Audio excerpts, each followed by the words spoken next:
Nama saya Gertrudis Tekepere. Saya ibu rumah tangga. Saya punya anak 4 orang. Saya mau mengisahkan sedikit tentang perjalanan hidup saya ketika saya eksodus ke Kota Kupang. Ketika saya sampai di Kupang,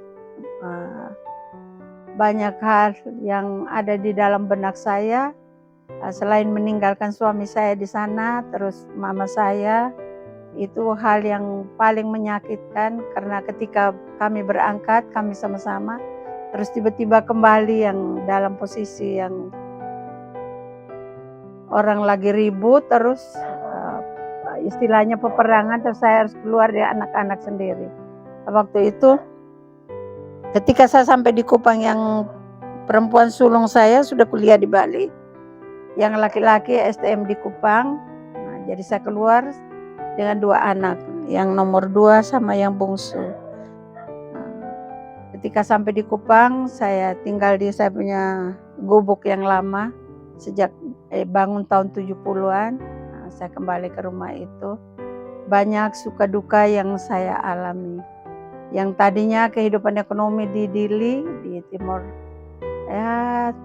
tergolong saya bisa.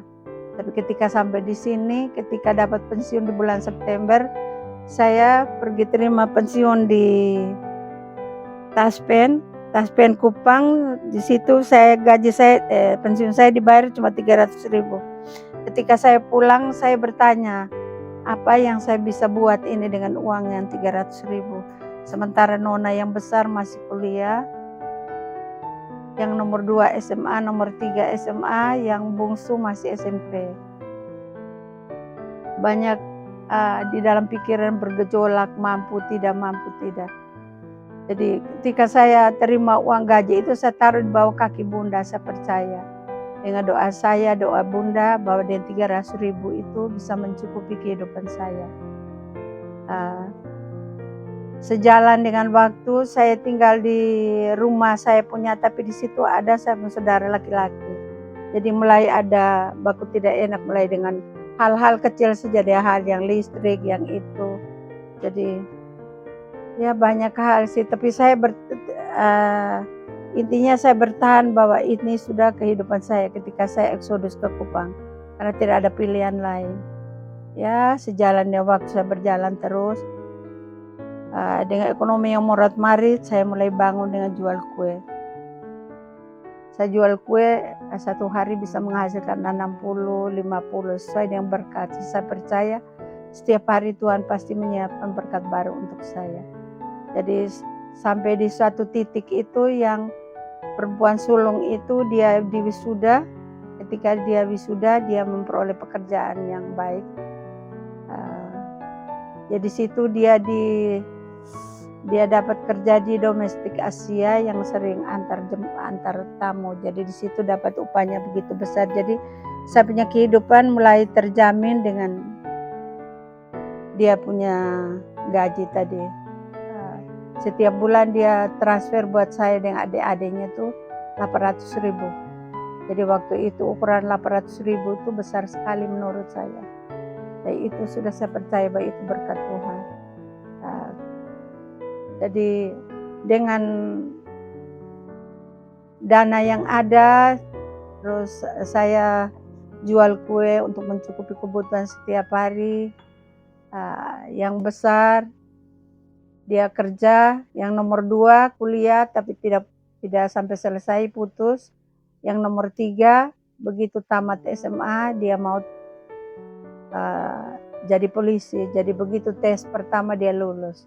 1 kali tes dan dia lulus. Yang nomor 2 yang bungsu saya kasih kuliah dia di keperawatan.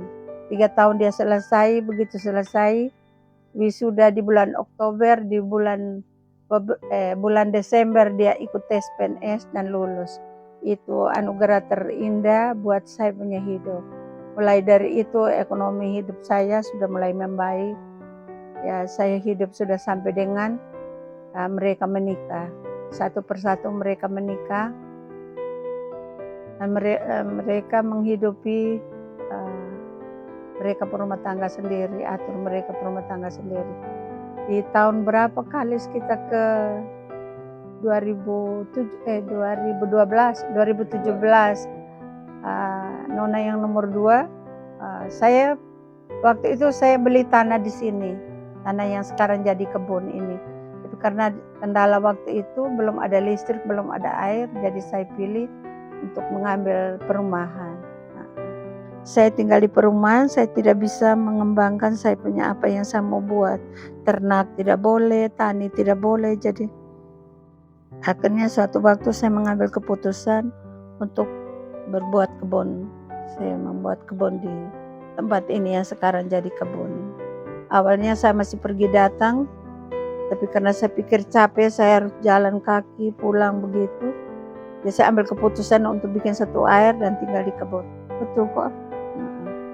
Jadi saya tinggal di kebun. Mulai dari situ ya sudah, saya mulai betah tinggal di kebun. Awalnya sih tidak ada air, tidak ada listrik. Tapi saya ambil keputusan bahwa saya harus pisah dari anak-anak. Saya mau menghidupi diri saya sendiri. Saya mau dengan saya punya gaya hidup, ya saya belajar untuk mandiri. Jadi sudah, akhirnya saya ambil keputusan saya tinggal sendiri di kebun. Awalnya saya mulai ternak dengan babi. Ya, tapi saya pikir hanya dengan ternak kayaknya ini. Ternak, lewat ternak itu Tuhan kasih saya berkat cukup. Ya, bahkan berlimpah sampai saya bisa buat sesuatu untuk anak bahkan cucu. Tani bukan hanya karena orang tua, latar belakang orang tua petani, tapi memang saya suka bertani. Waktu Bapak waktu itu tugas jadi kepala dinas luar di Sumba Barat, di Waikubobak. Di situ ada lahan di belakang kantor itu luas, itu sekitar 3.000 meter itu. Jadi selain kantor, terus di belakangnya ada halaman luas. Jadi saya tertarik untuk bikin kebun. Jadi situ kebetulan mereka sudah cetak sawah dari kepala yang dulu. Jadi akhirnya saya bertani di situ. Saya mulai cangkul, tiap hari saya kerja tuh cangkul. Jadi sana kan sawah tada 1 tahun 1 kali. Dan saya bertani. Jadi pagi hanya anak-anak mereka pergi sekolah, saya semua masuk cangkul. Bapak di kantor. Awalnya Bapak olok-olok saya. Dia suka main gila, mentok-mentok suami tidak bisa kasih makan. Tapi karena saya pikir lahan yang ada daripada dibiarkan begitu, jadi saya ini. Jadi akhirnya saya rawat itu baik, terakhir sampai ton itu. Saya panen pertama itu 1 ton. 12 karung, dulu karung goni. Bukan karung yang karung sekarang, dulu goni. Jadi 12 karung sampai ton itu saya suka cita. Iya, semoga ke depan lebih maju lagi. Banyak orang tertarik untuk bertani. Karena bertani itu indah. Selain bisa menyalurkan bakat, hobi, tapi sekaligus kita bisa bermeditasi, membina hubungan dengan alam, bahkan dengan Allah sendiri.